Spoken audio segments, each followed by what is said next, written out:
Fight fans, welcome to the PBC Podcast, brought to you by Premier Boxing Champions with your host, Kenneth Bouhairie and Michael Rosenthal.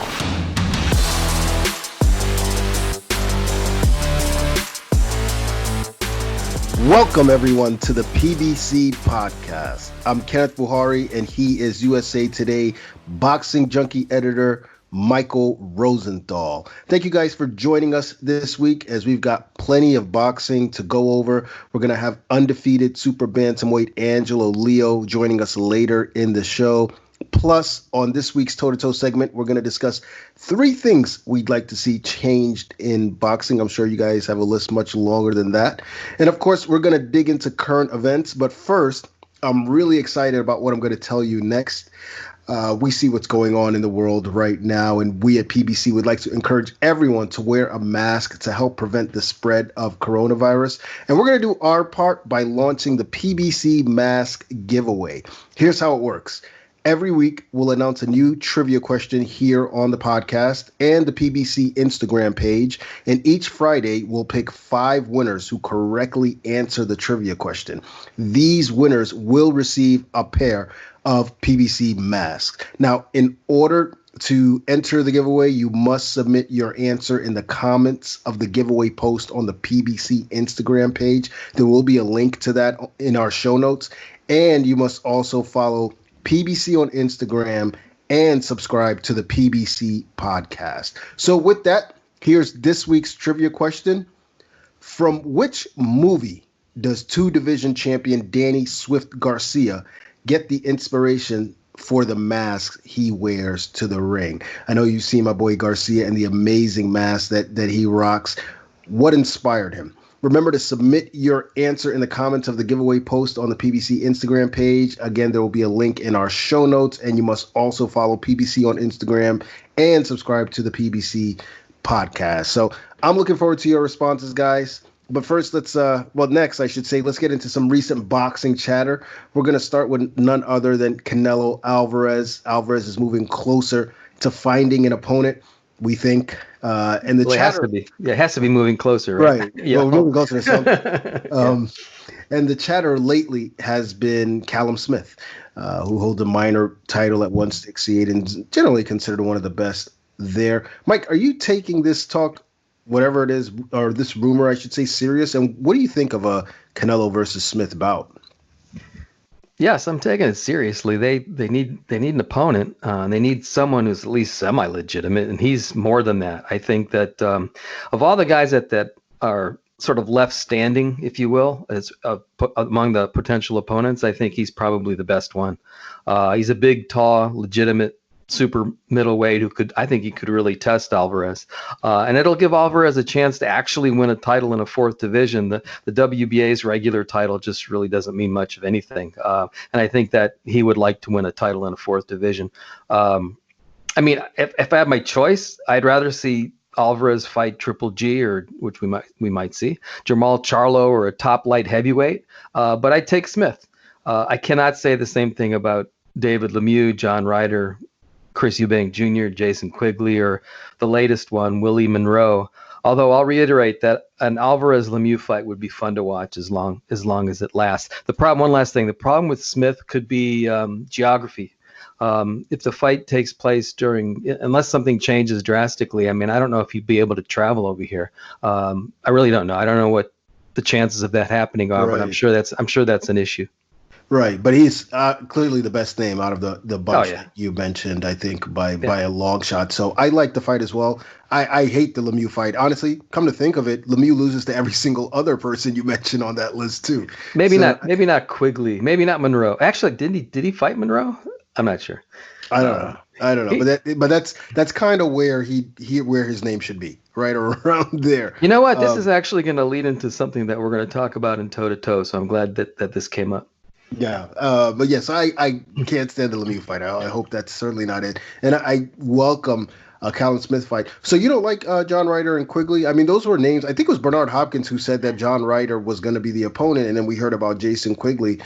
I'm guessing you're with me. You'll take Callum Smith over both of those guys. Yeah, although Ryder gave Smith a really tough fight, so I Right. think Ryder's a pretty good fighter. Obviously, I don't know too much about him, so I suppose that would be an okay fight. But Canelo fighting or Alvarez fighting a guy that is that obscure is just this. It doesn't sit well with me. And Quigley's kind of came out of nowhere. I guess he's a decent fighter, but come on. Yeah. What is it? We're like 8 weeks away from first week in September. It's kind of wild that we don't have. They don't have to sell. They don't have to sell tickets. So I think they're thinking along those lines. Right. They don't have to sell tickets to the thing. So it really doesn't make any difference as long as he's training for his fight. That's all that matters. Right. And the other guy gets ample time, sure, then. Yeah, of course. No big deal. Now, in other news, undefeated former super middleweight champion Gilberto Ramirez has declared that he is a free agent. Ramirez says he will be starting his own promotional company, something I think, quite frankly, every fighter should do. And he will also be campaigning at 175, where there are plenty of sharks in that water. Mike, what was your reaction when you first heard this bit of news? I mean, that's the direction that we're going, I think. I think most of these guys are going to sort of guide their own careers, that kind of thing in terms of promoters. And I guess that's what Ramirez is doing. I want to do, though, is I want to throw him in there as a possible opponent for Alvarez. Yeah, that's a great idea. I always thought that fight was a no-brainer. Two elite Mexican fighters around the same weight. Why not? Golden Boy, if you recall, Golden Boy kind of surprised us when they chose Amir Khan to fight Alvarez. Turned out to be a mismatch, but it was kind of interesting that they kind of plucked him out of nowhere. That was terrible. Yeah, in the end, it kind of was. I mean, Khan's got the boxing from the get-go. Well, he's got. I've always been a fan of Khan. He's got why. He's got really good boxing ability. He was just too small in that chin. It was just that's the reason it wasn't a good mismatch. Good boxer though. At any rate, we're digressing. Who knows? Maybe they'll surprise everybody and select Ramirez. I like that fight. I'd pick Alvarez to win, but Ramirez is a good fighter. He's bigger than Alvarez. Who knows? Otherwise, Ramirez is a legitimate light heavyweight contender. I think he proved that at 168. I don't think he beats Beterbiev or Bivol or even maybe John Pascal, but you give him a chance in fights like those. Yeah, and I still give him a chance just because we don't know what his ceiling is. So perhaps he can beat those guys. I've heard that Bivol might move down to 168. I assume that would depend on what kind of fights he can get, but I'd love to see him against Gilberto Ramirez at 168 or at 175.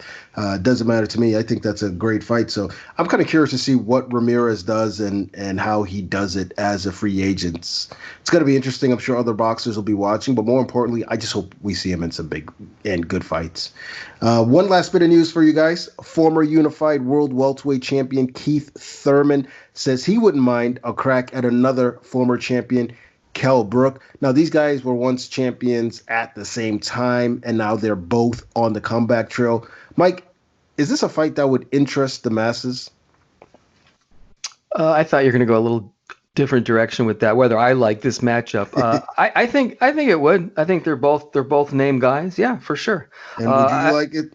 I also think if from Thurman's perspective, I think it's a really good fight. I think that's a really good opponent for him. He's coming off that loss, although it was a close loss to Pacquiao. I think Brook at this point is a completely legitimate opponent, but he's not quite at the level of a Spencer or Porter, that kind of guy. So I think that's a good rebound fight for Thurman, who I think is, or I gather, is healthy, and I know he's hungry now. He'd probably win, although I wouldn't be shocked if he didn't. And he'd be in a better position to challenge for a title again. So yeah, I like that fight for Thurman, and I think there would be interest. How close do you think Kell Brook is to his prime? You know what? He took a couple of real bad beatings against Golovkin, and then, did I get this order right? Golovkin and then Spence, right? And then Spence. I'm trying to think if it was the other way around. I guess it was Golovkin and then Spence. So I don't know. He got his face broken in both fights. But he was once a really. I don't want to exaggerate, but he was a damn good fighter. So maybe if he's healthy and he's going to be fighting at 47, which is where he should be, maybe he's a tough out.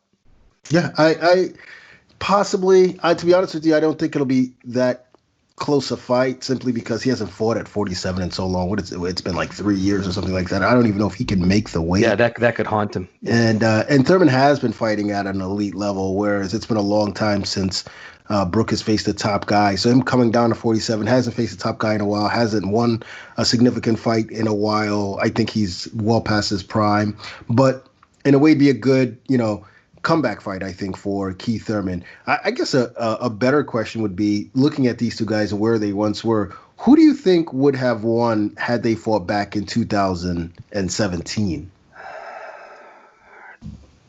You know what? I hadn't thought about this for a second until now. Honestly, I had a lot of respect for Brook after he beat Porter. How could you not have respect for him after he beat Porter? Sure. Honestly, I think at that time it would have been a 50-50. I don't want to be wishy-washy, but I think it would have been a 50-50 fight. Yeah, very good fight, because I think Brook was spry, he could box, good speed, good power, a good chin. So very good boxer. I think Thurman, though, was 2016, 2017 Thurman was a really special fighter. So I probably give him the edge, but by no means would it be a walkover or anything like that. That would have been a really, really great fight. I mean, we saw what Spence did, in 2017. He and Brook. That was an excellent fight until Spence sort of pulled away and stopped him. I would love to ask Porter that question. Right, that's a really good. I wonder if someone's asked him that before. Yeah. Who would win that fight? But he would know. For sure. Anyway, enough of the hot takes. It's time to move on to today's guest. You'll see him Saturday, August 1st, when he takes on Stephen Fulton in a battle of undefeated super bantamweights as they throw down for the vacant WBO 122-pound title. That's live on Showtime Championship Boxing. I'm talking about Mayweather Promotions' own Angelo Leo. Angelo, first things first, how are you doing in this current climate? I'm doing great. I'm doing great. This quarantine hasn't really affected me in any way. I've been, staying active, being in the gym and all that. So, I'm doing great. I'm feeling good. I'm in good shape, and I'm ready to go. So the lockdown hasn't affected, any favorite restaurants you like going to, or just everyday life, anything like that? Not really. besides the restaurants, I've been just training, staying home, going to the gym, doing my road work, all that stuff. I've been real busy, staying active during these times. Angelo, what adjustments did you have to make to your workout routine? I assume it's not exactly the same. Have you had to adjust? For the most part, just the fitness gyms weren't open, so I wouldn't be able to go to the fitness gym. So I would just, do my calisthenics, my exercises at home. My push-ups, my sit-ups, and my pull-ups and all that would be done at home. And then me and my dad, we hung up some boxing bags inside the garage, and we just been working out of the garage. Yeah, and that was basically what we did during the quarantine times. Yeah, everybody's had to adapt. Have you been able to spar at all? I did do some sparring. There was a few gyms open, and we did set up some sparring. So, I was able to stay busy through some sparring. Stay active and just not trying to get rusty at all. Yeah. Well, our understanding is that you'll be fighting Stephen Fulton for the vacant WBO World Super Bantamweight title on August 1st, and that's going to be live on Showtime Championship Boxing. How excited are you to be fighting for a world title? I'm really excited. This is really a dream come true. Because my whole life, I've worked my whole life for this opportunity, and now it's come. So it's time to seize the moment. Give us your thoughts on your opponent, Stephen Fulton. Stephen Fulton, he's a good fighter. No, he's a real skilled fighter. He's got a good jab. He likes to control the distance, and I think it'd make for a great fight between me and him because we got two contrasting styles. He's undefeated. I'm undefeated. We're both ranked top 5 in the world, and I think it makes for a compelling matchup, honestly. Fulton said, even though you guys are basically the same age, he feels you're young, that you can't take what he's going to dish out, and that he's stronger mentally. What do you say to all that? Not much really. He can say whatever he wants, but once you step in the ring, it's a whole different story. You know, we're both the same age. We both live. I'm actually probably a little older than him, I think. Yeah. But it doesn't really matter once you step in the ring, age or anything. That doesn't matter. So how do you see the fight actually playing out once the opening bell rings? I see it, just me in my favor, just going in my favor from the very first round. From the very first round, I'm gonna do what I do best, and take the fight to him. He says he's gonna take the fight to me, so we'll see how it plays out. But I know I'm gonna come out with my hand raised. Now, we've seen you training under the watchful eye of Floyd Mayweather. Can you discuss what your relationship is like with Floyd? It's a real good relationship. He's always giving me good advice every time he walks into the gym.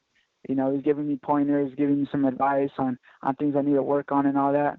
And we just keep it strictly business. We keep it strictly boxing, and it's an honor to work for him, to work with him, and I'm really blessed to have him in my corner. What have you learned from Floyd? But mainly his work ethic is really, it's just incredible. The way he works, the way he's able to outwork his opponents, and that's what I learned from him. The one that works the hardest and the one that's skilled is the one that wins, and that's basically what Floyd has. He has a skill, and he also has the work ethic to go with it. This is true.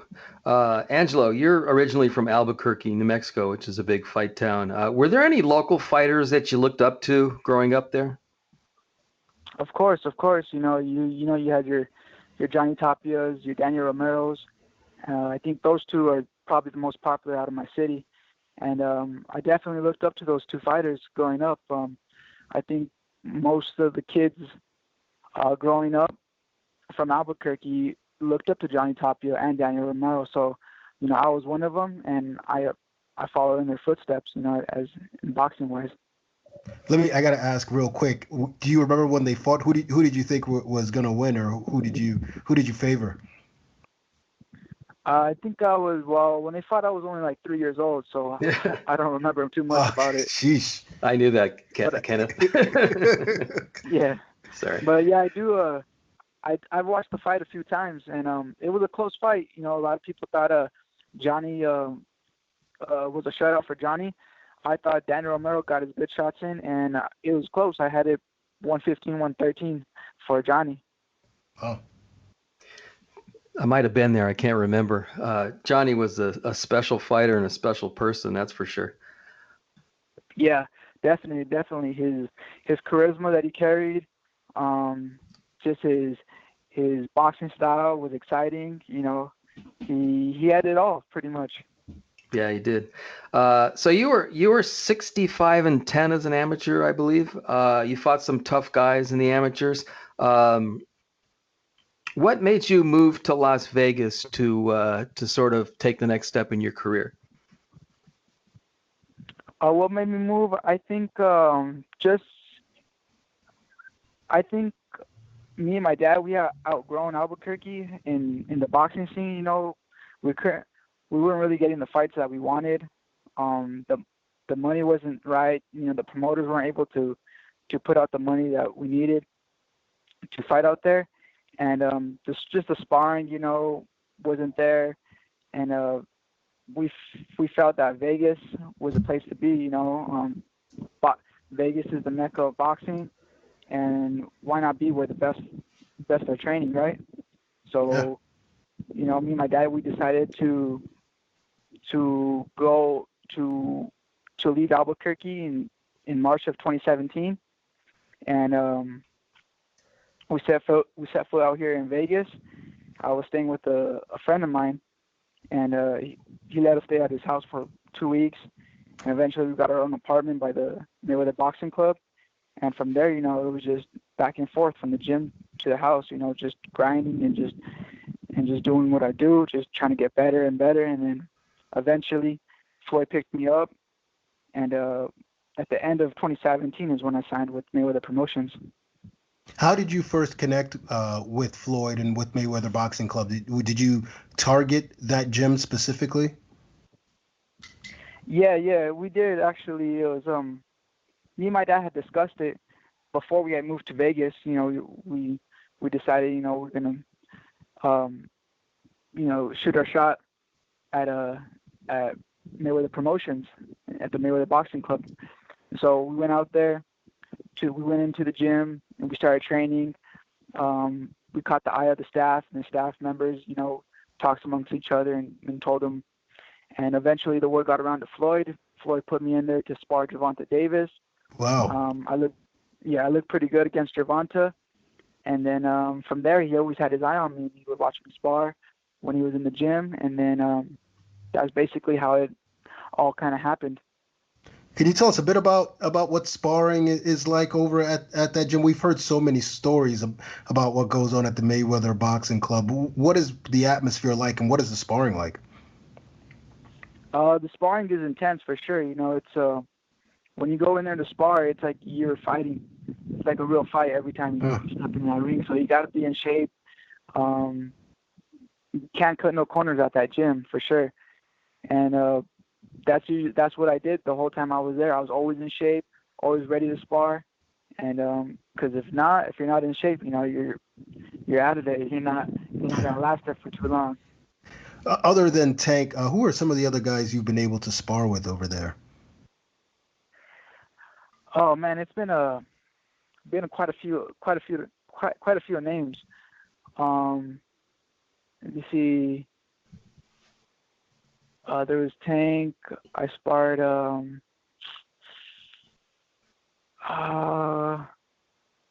Man, off the top of my head, Tomoki Kameda. Okay, good he's fighter. Also a PBC fighter, I believe. All right, he is. Tomoki Kameda.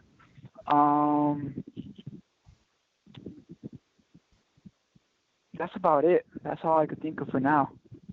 I mean, a lot of pros. I sparred a lot of pros, but I just don't remember their names. Do you have you been able to do a lot of sparring in preparation for Fulton? Oh yeah, definitely. I've done a lot of sparring out here in Vegas. We have our sparring partners. Been going to other gyms, and yeah, there's plenty of sparring. Sparring is not an issue over here. Great. So how do you think, in general then, how do you think training at Mayweather Boxing Club has helped you evolve as a fighter? It's a lot, you know. It's ever since I moved out here, I've just been getting better and better every fight. In the Mayweather Boxing Club, there's every style. You know, you got boxers, you got pressure fighters, you got counterpunchers, southpaws, you name it. And so, being around all these different styles, you know, I'm able to adapt on the fly and learn how to counteract all these styles. So I've seen it all, basically, you could say. And sometimes the sparring is tougher than the actual fights, we understand. Yeah, that's correct. Yeah, definitely. Yeah. So you fought on Showtime before, but that was on Showbox and in front of a crowd, which is obviously the normal thing to do. Do you think not having fans in attendance will affect you in any way? Not at all. I think it'll be the same as a sparring match. You know, the dog's still going to be in there, and I think it has no effect really. You know, because I fight the same way I spar. I fight hard and I spar hard, so I don't see a problem in any way. When you're fighting in front of a crowd, do you hear the crowd, or you're just 100% focused on the guy you're fighting? I mean, you could hear the crowd, but you know, you're 100% focused on what's in front of you. Got it. To sort of summarize then, what would a win on August 1st mean to you? It means a lot to me, you know. This is what I worked so hard for, and becoming a world champion is one of my dreams. So doing that, you know, that's one step closer to what I want to be. And actually that would lead me to a more final question. So what do you want to accomplish before you're finished? before I'm finished with boxing? Yeah. The sky's the limit for me right now. So as I want to become a multiple-time world champion, pound for pound. Sky's the limit, really. I'm gonna take this as far as I could. Make my money and then get out. Love it. It's important to think big. Angelo, thanks so much for the time. Best of luck in this fight and going forward. Thank you. I appreciate you guys. You got it. Take care. Take care. Bye-bye. All right. Bye-bye.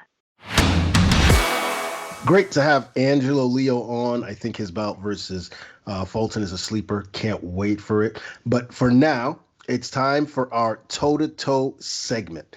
Each week, Mike and I pick a topic or two to go back and forth on. And this week, we ask, what are the 3 things we'd like to see changed in boxing? Now, our lists are probably substantially longer than just 3 things, but we've selected our top 3 or the 3 that I guess came to mind. And Mike, I'll let you start with your first one. I'm sure there's some overlap here on our list, so the floor is yours.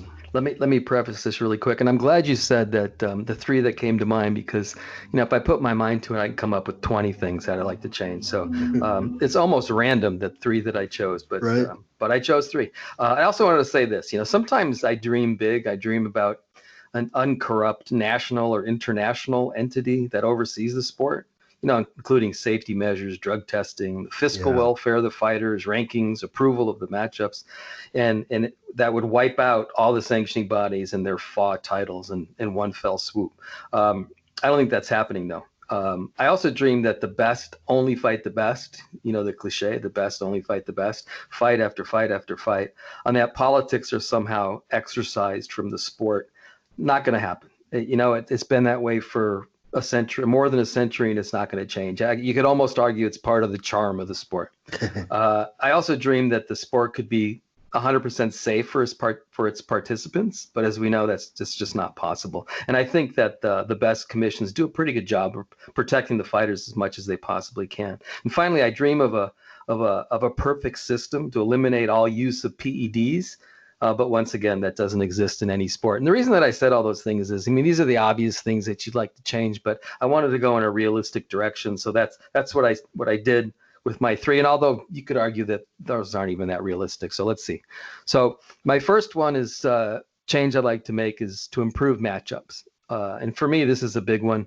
The best way to turn off anyone watching a fight is to serve up a complete mismatch, and they happen all the time. You wouldn't have the Pittsburgh Steelers play a small college team, but that's what you get in boxing. Elite fighters who face pushovers for easy paydays. A lot of times they're like in between big fights, but they happen all the time. And fans aren't stupid. They know what's going on. They get turned off by it.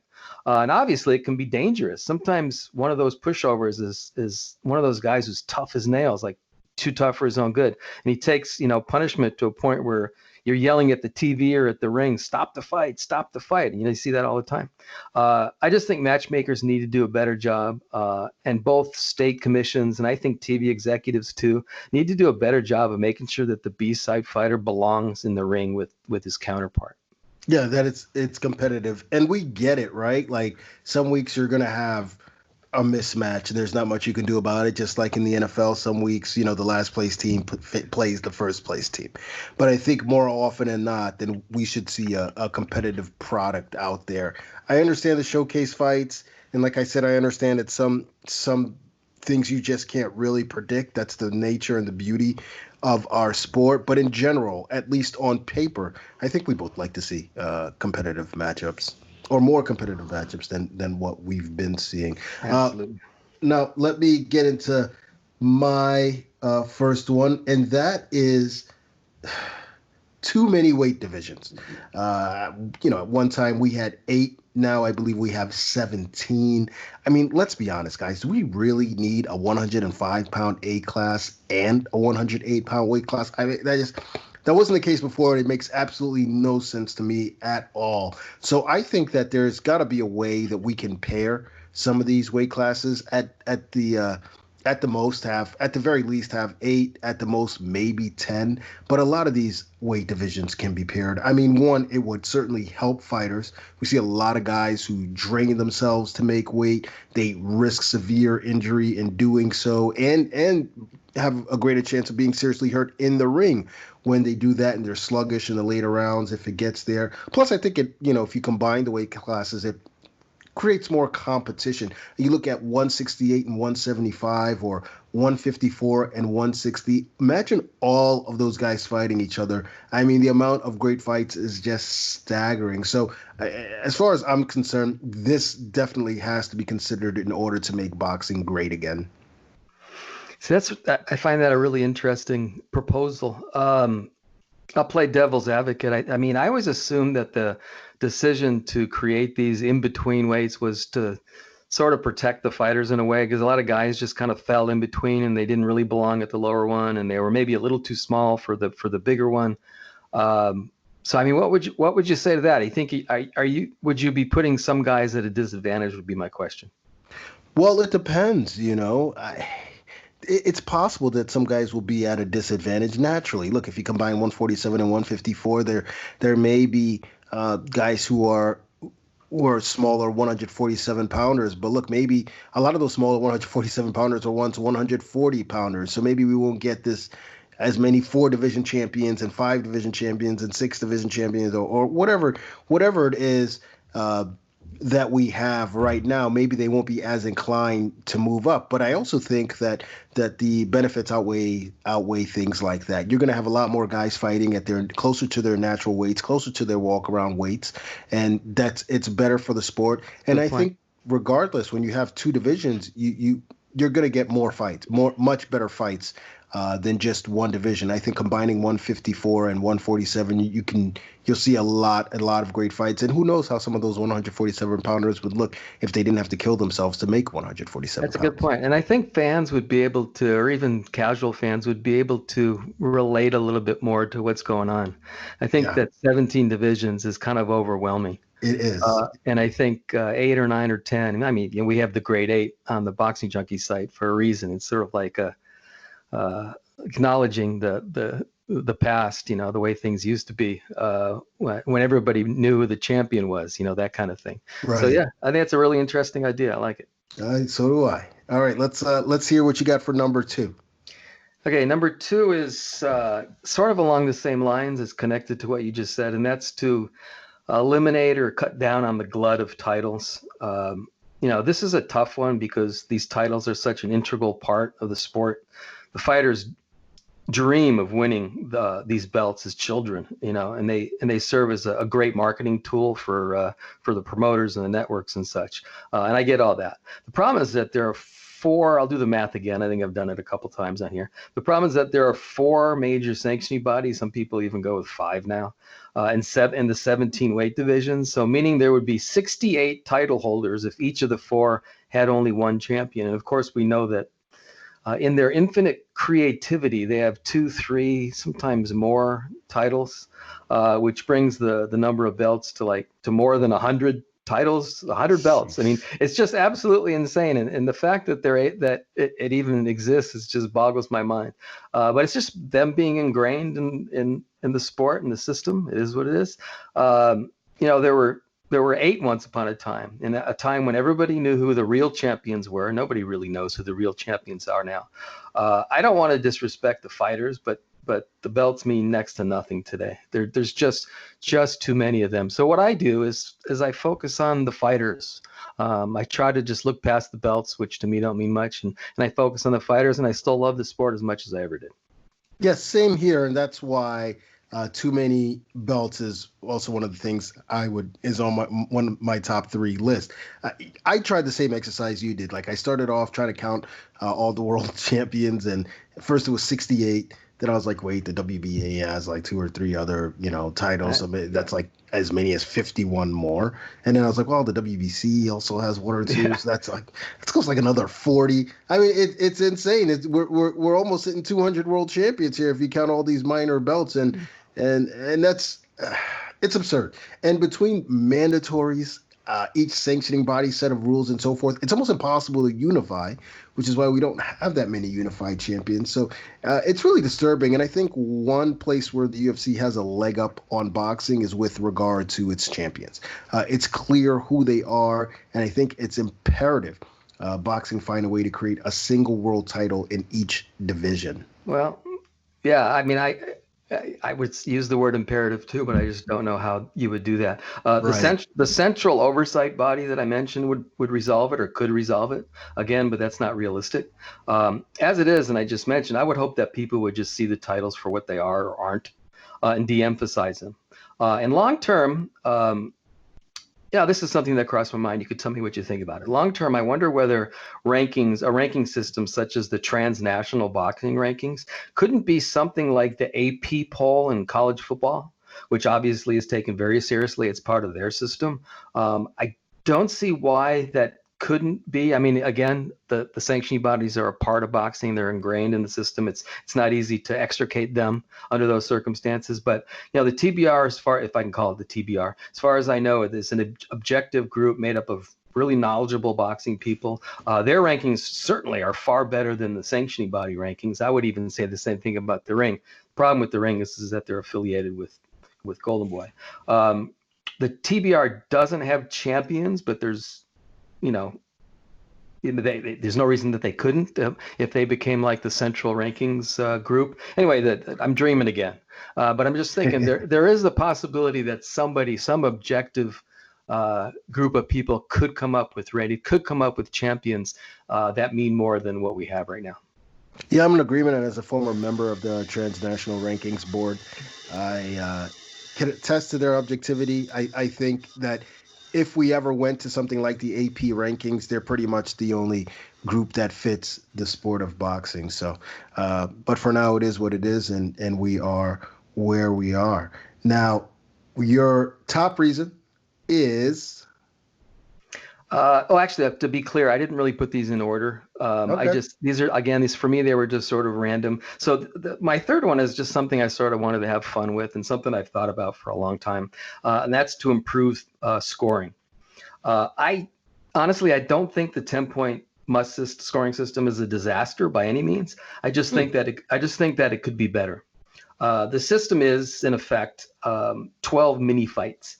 And the one who wins more of the mini fights wins the overall fight. This very roughly, that's sort of the way it's set up. Now, the problem with that is that that kind of scoring doesn't really accurately reflect what happens in the ring, or doesn't necessarily reflect it. For example, a fighter can barely win a round, yet win that round 10-9. A fighter can also dominate a round, yet win that round 10-9. So you see what the problem is. There's no differentiation. So yeah. It's like you've won that mini fight, but one mini fight was kind of a wipeout and the other one wasn't. So I always thought it would make sense to consider half points, which I believe, I'm pretty certain that the Brits did at one time. Anyway, that way a close round could be 10 round. A more one-sided round could be 10 to 8.5, and a round with a knockdown could be 10-8 or two knockdowns, 10-7, etc. It wouldn't necessarily be a perfect system, but I think it would be a move in a better direction. It would more accurately reflect the work of the fighters. That's a really interesting suggestion. I never thought of that. I remember as a kid playing a video game where a boxing video game. It was an arcade game, but the rounds were all off. And I didn't even know what the actual system was in boxing, but it was like, if you had a good round, it was like 10-7. If you knocked them down, it was like 10-5, and 10-9. And I was like, this is ridiculous. Right. If it goes to the scorecards, it's going to look really wacky. Now, I'm wondering how half points would work on the scorecards as well. And it seems like it might be a little bit more cumbersome, but you know what? It would also be a bit more accurate. So I like where you're thinking. And I never really thought about the point system being changed. Where did you come up with that? Well, I came up with it for the reason that I explained, the way I laid it out, is that it doesn't make sense to me that a really close round could be 10-9, and a round that's not one-sided enough to be 10-8 is also 10-9. That never made any sense to me. It does when you think about 10 mini fights, which maybe isn't the worst way to score a fight, but you could have 6 rounds where fighter A barely wins the round and it's 10 and he gets 6-10-9 rounds. And then the other 6 rounds, fighter B just, dominates. And he also gets 6-10-9 rounds and the fight's a draw. But in reality, if you watch this fight without scoring, you'd say, well, fighter B won this fight. Obviously. You see. But then what happens, I guess, okay, what happens if fighter A dominates the first 6 rounds and fighter B comes on over the last 6 and edges out those, right? And momentum's in his favor by the end of the fight?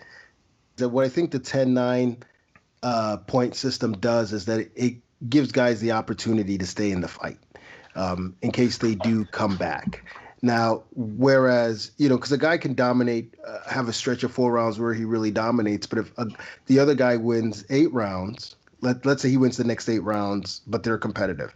But the first 4 were extremely one-sided, and it's quite a big of a hole to come back from. You know what I'm saying? So well, 10-8-5 over 10-8-5 over. Let's say he gets 10 to 8.5 rounds.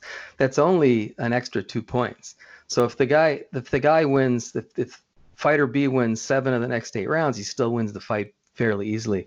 It's still a reflection of what happened in the ring, though, because if a guy dominates 4 rounds and the other guy and all the rest of the rounds are really close, then maybe the guy who dominated 4 rounds deserves to win the fight. It's interesting. I think we should definitely revisit this topic and maybe get more people's opinions on it, because I think it's an interesting proposition.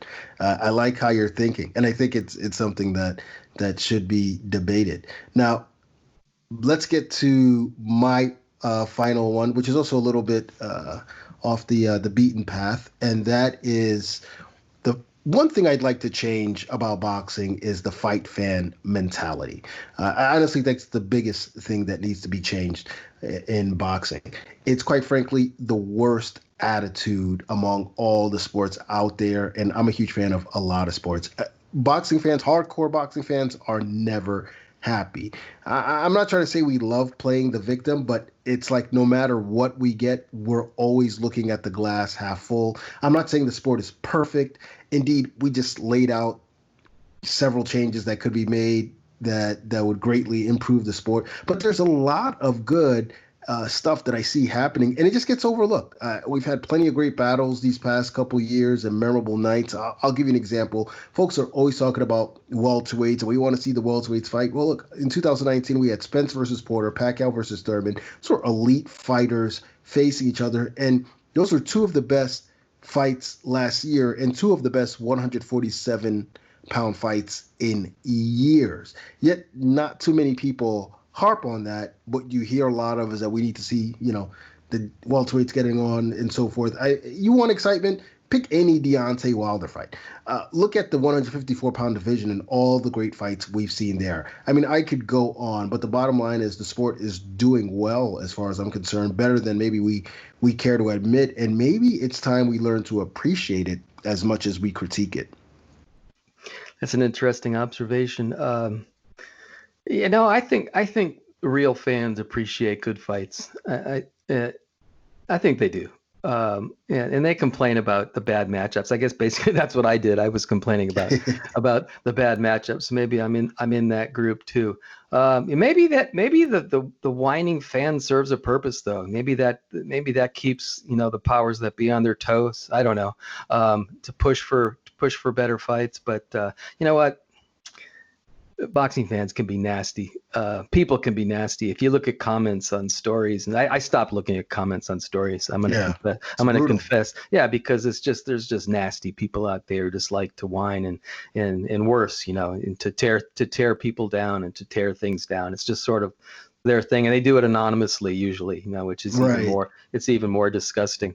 But I think to summarize my thought is that I think that they do appreciate good fights, and I guess having some bad fights or having a lot of bad fights, I mean, it's I think on one level it's just inevitable. It's just the way it is, but it makes you really appreciate the good fight. So when you get a really, really good fight, it's really something special. Yeah, indeed it does. And I think we need to one of the things, we have short memories as boxing fans. I know I do, and I'm always looking for the next thing. It's like, okay, great fight. What's next? We don't really savor these great moments, and some of them are really historic. When you think about what Manny Pacquiao did last year, that was truly historic. It was, in fact, I think this week is the 1 year anniversary of that fight, and it's truly amazing when you sit back and think about it, or even when you think about Wilder Fury and what's going on in the heavyweight division. These are historic times that we're living in, and we're seeing a lot of great things. You have Jamal Charlo threatening to become an undisputed champion at 154 pounds. So Canelo Alvarez doing amazing things, as Mike would surely agree. But sort of great, yeah. So, bottom line is that there are a lot of good things going on in the sport right now, but nothing is perfect. And Mike and I both agree the list of changes that could be made is extensive, but it doesn't mean we shouldn't appreciate, Exactly. I just wanted to add one more thing about the good fights. Is the good fighters. One thing I've learned being around boxing for so long is that greatness is fleeting. It's like I always say, appreciate a great fighter while he's there, because before you know it, you're going to turn around, he's going to be gone. Right. Now Pacquiao's case, it's been doing it for 20 years, but even he's going to be gone someday. Right. So instead of complaining, instead of whining, appreciate guys like Pacquiao and Mayweather and the guys that are on top now, because you turn around, they're going to be 35, 37, 40, and they're going to be gone. So right. I've learned to appreciate the best that there is in the sport.